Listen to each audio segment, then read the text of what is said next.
the battle for the jeweled shillelagh.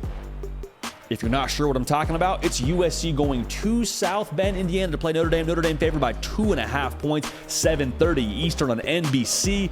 Nick Brake, a big NBC guy. All right, the broadcast may demand some attention from Nick Brake just by pure nature of how they put it on. Regardless, USC, if you're going to be a college football playoff team, this is the game where you turn it on. We've been critical of USC's defense, not as critical as everybody else, just to be clear. But the main critique we've had hasn't been the lack of tackling, hasn't been the issues with what they've done schematically. It's been the lack of progress. Because this was the game that you were supposed to build to. So for USC, maybe they've done some things behind closed doors. Maybe this is the game where it's like, hey, we just needed a logo to go chase. We just needed to see that golden dome in front of us before we kind of got our juices flowing. Now, if that's the case, there's probably more problems in Los Angeles in terms of what we're doing competitively. Regardless, though, if that's what you need, if this is kind of the start to it all for USC, great. I'm good with it so far, unblemished record. This is the game, though, that you got to turn it on. For Notre Dame, this is the identity kind of game. Because right now, they got 2 losses. You don't play for a conference title if you're Notre Dame. The way that is, you play for college football playoff berths. And right now, using history as our teacher, it's going to be very, very difficult for Notre Dame to still somehow make the college football playoff. So remember now, Marcus Freeman just became the head coach. It's his second year of the Marcus Freeman era. What does this team do when they're down on the mat? Lost to Ohio State on the final play, more or less. Lost to Louisville just in domination fashion, rather. Do you stay down? Say, oh, woe is us. Sam Hartman was just here to look good for NFL scouts anyway. Or do you get up off the mat and say, you know what, it's a rivalry game. We're back at the crib. We got a lot to prove. We're going to fight with everything we got to get to a New Year's Six Bowl and make it at least a conversation on Selection Sunday. If we make a statement the rest of the way, like, what do we get from them? I'm very, very curious to see. The USC defensive line against the bully ball of Notre Dame is something I cannot wait to see. Because if you're USC, this is the game you went to the portal for. This is the game you went and got Bear Alexander and went and got Anthony Lucas and went and got Jack Sullivan. Like, these are the cast of characters now. This is the way that you've built this defensive line to stand up to the teams like Notre Dame, who are going to run the football at you. Notre Dame's a downhill attack. It is what it is. Audric Estime lifts weights. I'm sure he squats a lot of weights, and he's going to use all of that lower body strength getting downhill and imposing his will against USC's defensive line. And for USC, I don't think it's even a matter of being dominant. I'm talking about, can you get a push? Can you get a push? Can you have a stalemate on 3rd and 1 and allow your linebackers to fly in there and make a tackle? Now, that's another big part of this. Can you tackle if you do get a push? Whole other conversation in itself. But if USC can hold up, you give yourself a chance. You give yourself a chance, because otherwise, if you can't, like, it's going to be Utah from that Pac-12 title game in round 2. It's going to be domination. That's what it'll be, because Notre Dame, they have that potential to do it, and they have the, I think, offensive line to do it. But for USC, if the defensive line can get a push, they'll give themselves a chance to get some stops. And that's not, a great headline. USC gets a couple of stops against Notre Dame. But with what USC has offensively, it might just take a couple stops.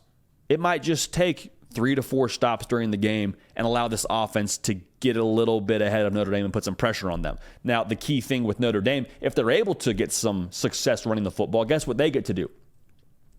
Not just score points. That's obviously a big part of it. If they get to run the football, they get to hold on to the football. And if Sam Hartman and that Notre Dame offense is out there, that means Caleb Williams is having to watch this game. That's the world you want to live in. You want to limit possessions for Caleb Williams. So very, very big factor there for Notre Dame and for USC, how they're playing on the line of scrimmage. Now, how does Notre Dame do in space defensively against USC and all the offensive weapons they have? Because, it is just an embarrassment of riches for USC when it comes to all their skill players. And I think that you look at the Ohio State game as maybe the best level of comp that Notre Dame's had to play against when it comes to skill players. But I think the way that USC runs their offense and how wide open they go is what could really give Notre Dame issues and brings like a new level of difficulty USC wants to spread you out on defense. They want to isolate matchups, and then they want to attack those matchups. So you might have 3 out of the 4, but if we have the one we like at USC, like we're taking that, and we're probably winning it by nature of how successful they've been to this point in the season. So the task for Notre Dame is similar to what we said about the task against Ohio State. Can you contain, like keep that big play from happening? Can you funnel it back to the middle of the field? Can you funnel it back to where the rest of your defense is when they throw those, let's say, 5-yard hitch or the out route or whatever it is? Can you hold that side of the thing down? Can you? We're not being very articulate there. Can you funnel the play back to the tacklers, and can you rally to the football? That's what it is. Football 101. Hold on for dear life. Allow your teammates to get in on the action, and we got to run to the football. Pursuit this week will be crucial for Notre Dame defensively. Now, the key thing within that, now a subplot within that, is the linebackers for Notre Dame. They have to, I think, read and react very quickly. Like we got to be able to be on our P's and Q's and read our keys very quickly if we're Notre Dame at the linebacker position. But the other part of this is you can't just sit back and let Caleb Williams pick you apart. Like if we play passive against USC defensively for Notre Dame, it's going to be a long day.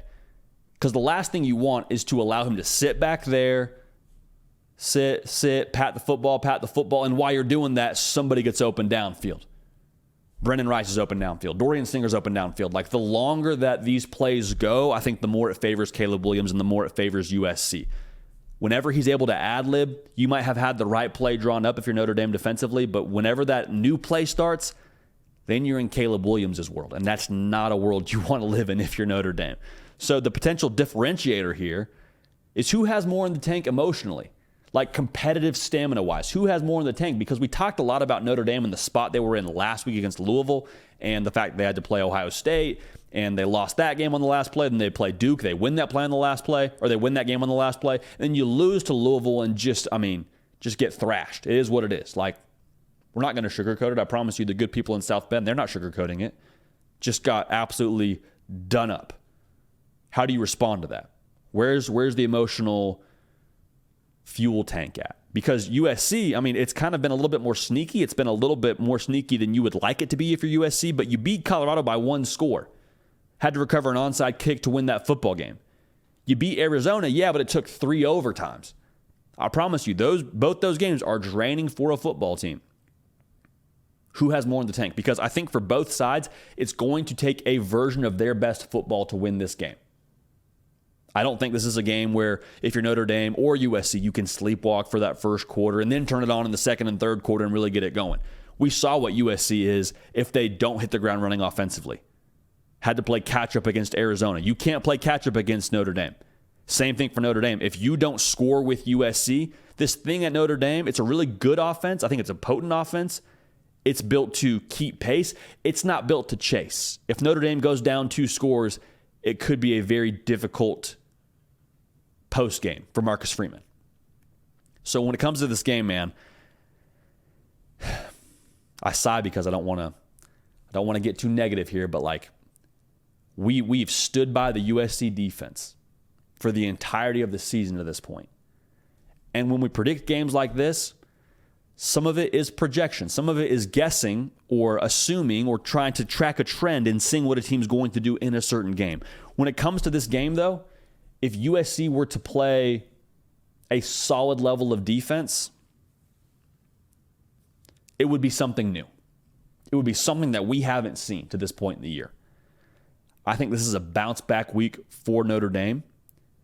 And I think USC has a chance to score a lot of points. But we've also seen the blueprint now from a couple of teams with how they're able to, again, not neutralize Caleb Williams in this offense, but in some way, shape, or form, hold it down for a little bit and be able to have some success defensively against them. That blueprint's out there now, I think. And it's better personnel than USC has seen to this point in the year defensively. I think that they will execute, and I think Notre Dame wins this football game. I think just the physicality is too much for USC. If they show up in this game, great. If they show up in this game and do something we haven't seen to this point in the year, great. But we're going to go ahead and bet on, in this shape, in terms of picking a game, what we've seen to this point. And that is USC having trouble physically against teams that want to run the football. and Notre Dame being able to run the football for the most part, the majority of the time, outside of that Louisville game. So we got Notre Dame winning this football game. Final score 27-24. Hey y'all, thanks so much for watching. Subscribe to the channel here to make sure you don't miss an episode of The Hard Count. Also be sure to check out other videos on the On3 YouTube channel.